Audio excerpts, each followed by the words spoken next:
Bonjour, et bien nous voici sur le Tour de France Microsoft, sur l'étape de Bordeaux, l'étape Go Cloud Bordeaux. Nous avons la chance d'avoir avec nous Xavier de Jouet Club et Baptiste de Scriba pour parler un petit peu d'une expérience client. Est-ce que Xavier, vous pouvez nous présenter un petit peu l'activité et la société Jouet Club? Oui, je vais vous présenter Jouet Club. Donc, Jouet Club, c'est un réseau de 330 magasins en France. Donc, c'est une vieille structure, c'est une vieille boîte qui date de 1952. Nous allons fêter nos 65 ans d'ancienneté cette année. Le siège social est à Bordeaux, ce qui est curieux pour une société de cette ampleur, mais c'est comme ça et c'est très bien parce qu'historiquement, on est bien placé ici dans une belle région. Aujourd'hui, nous avions des problématiques donc, par rapport à nos systèmes d'information qui ont été réglés par la société Scriba. Il y a 4 ans, nous avions initié un projet donc, de refonte un petit peu de notre infrastructure technique et Scriba nous accompagnait sur ces sujets-là.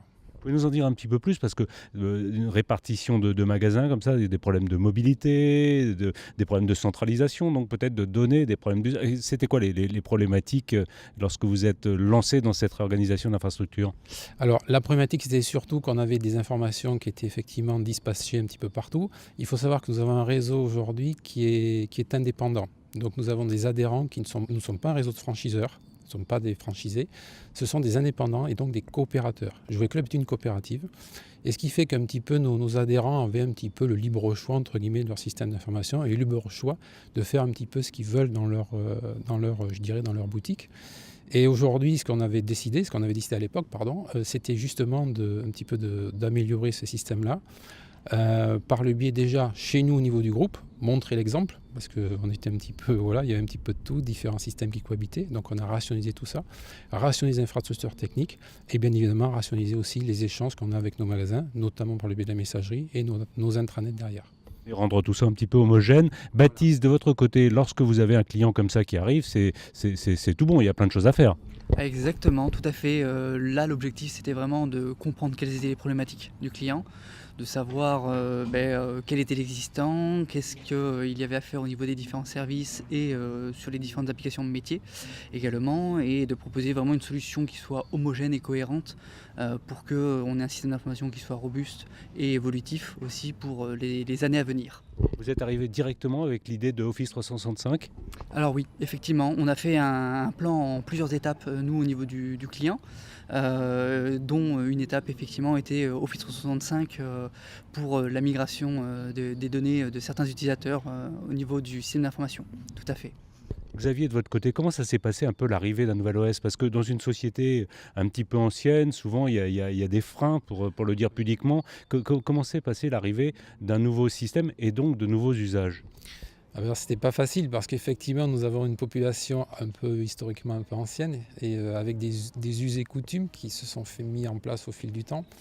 Et c'est vrai que par exemple sur l'usage de la messagerie, bien, chacun voulait conserver son bon vieux fichier PST sous Outlook, si je puis dire. Chacun voulait conserver ses différentes adresses de messagerie, ou voire même, on utilisait même des numéros de fax, je me rappelle de cette histoire. Donc il a fallu un petit peu rationaliser tout ça. Il a fallu aussi expliquer et surtout faire une vraie conduite de changement par rapport à ces personnes qui étaient plus ou moins enclines à changer de méthode de fonctionnement. Et nous y sommes arrivés par de la formation, effectivement, on a bien expliqué les choses, par Scriba qui nous a aidé également derrière en expliquant eux aussi et en donnant des formations. Et enfin, je dirais que l'apport également de Outlook 365, enfin d'Office 365, nous a permis en fait euh, simplement par l'applicatif lui-même, de faire comprendre aux utilisateurs qu'il y avait forcément des effets bénéfiques dans ce qu'ils faisaient parce que tout était clair, tout était simple, il y avait beaucoup de simplicité dans ce qui arrivait. Avec les usages collaboratifs peut-être. Et c'est l'occasion souvent pour la DSI de reprendre un petit peu les choses en main, parce que ça s'est construit un petit peu au fil de l'eau, et c'est l'occasion à ce moment-là de restructurer, de reprendre les choses en main. C'est ce qui s'est passé? C'est ce qui s'est passé, c'est-à-dire qu'on a commencé par la partie infrastructure, je dirais au niveau des serveurs. On a continué avec Office 365 sur la partie Exchange et messagerie. Actuellement, nous sommes pour parler pour la partie SharePoint, donc vous voyez qu'on avance dans ces domaines-là. Et derrière, effectivement, sur la partie back-office au niveau applicatif, nous avons aussi l'objectif de basculer sur des ERP également, parce qu'aujourd'hui, nous n'avons pas non plus les outils de gestion adéquats. Donc, on a aussi ces travaux-là. Et c'est clair que la clé de voûte de tout ça, c'est d'avoir en fait un système, je dirais, collaboratif et un socle qui tiennent parfaitement bien la route. Et Microsoft nous accompagne bien et Scriba là-dessus également. Est-ce que, Baptiste, de votre côté, c'est un profil type des clients que vous rencontrez aujourd'hui? Quelqu'un dans lequel il y a de l'informatique qui s'est posée un petit peu avec les meubles et aujourd'hui, il faut complètement réinstaller, on peut repartir de zéro? Exactement, c'est vraiment nous, notre cœur de cible et nos projets de prédilection au niveau des infrastructures, puisque là on va vraiment être dans l'accompagnement et on va se poser en tant que partenaire. Voilà, c'est pas un client Scriba, c'est un partenaire et du coup on travaille vraiment main dans la main, c'est-à-dire qu'on est vraiment dans un mode d'accompagnement, on va être avec les responsables au niveau de la DSI pour accompagner et pour faire aussi cette conduite de changement vis-à-vis des utilisateurs. Et l'objectif, c'est d'être présent et de faire évoluer l'entreprise avec les bonnes technologies au bon moment. Voilà. Cette évolution, ça passe sans accès Internet, sans fibre aujourd'hui, il n'y a pas de cloud possible. Donc vous me disiez, ça va un petit peu plus loin que l'informatique pure.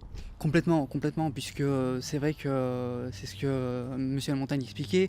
Il y a aussi des problématiques applications métiers et des problématiques aussi donc, de tuyaux qui rentrent en ligne de compte. Et même si ces parties-là, c'est pas forcément l'ADN de Scriba, il n'empêche qu'on est présent aussi pour accompagner dans des choix technologiques la société Jouet Club pour que l'intégration de ces solutions se fasse le mieux dans le système d'information. Voilà. Xavier, de votre côté, un peu en conclusion, qu'est-ce que vous allez demander à Scriba dans les mois, dans les années qui viennent? C'est quoi les prochaines étapes? Alors les prochaines étapes, donc je vais parler de SharePoint, l'utilisation de SharePoint Online sur nos projets intranet, puisque aujourd'hui on a quand même des adhérents, il faut bien leur donner des outils collaboratifs et d'aller plus loin dans la collaboration, notamment par un outil de gestion documentaire, et SharePoint est parfaitement adapté dans ce domaine. Ensuite derrière on a donc la mise en place d'un futur ERP, donc là aussi en matière d'hébergement, je pense qu'on travaillera avec Scriba. Azure est une piste évidemment, parce que ça c'est tout à fait dans notre domaine. Et enfin sur nos sites internet, puisqu'on continue notre développement sur le site internet avec, j'en ai pas parlé, mais nous avons une équipe de développement .NET aujourd'hui qui est en train de basculer sur les nouvelles architectures et infrastructures de Microsoft qui sont ASP.NET Core. Et là-dessus, on a des gros développements également à faire, ce qui est normal parce que jouetclub.fr également est un des sites phares du jouet. Et on se doit d'être tout le temps présent avec toutes les nouveautés qui sortent. Et puis parler d'Azure avec un ciel comme aujourd'hui, c'est tout à fait de mise. C'est exactement ça. Bienvenue à Bordeaux, il fait toujours beau ici. Merci. Merci.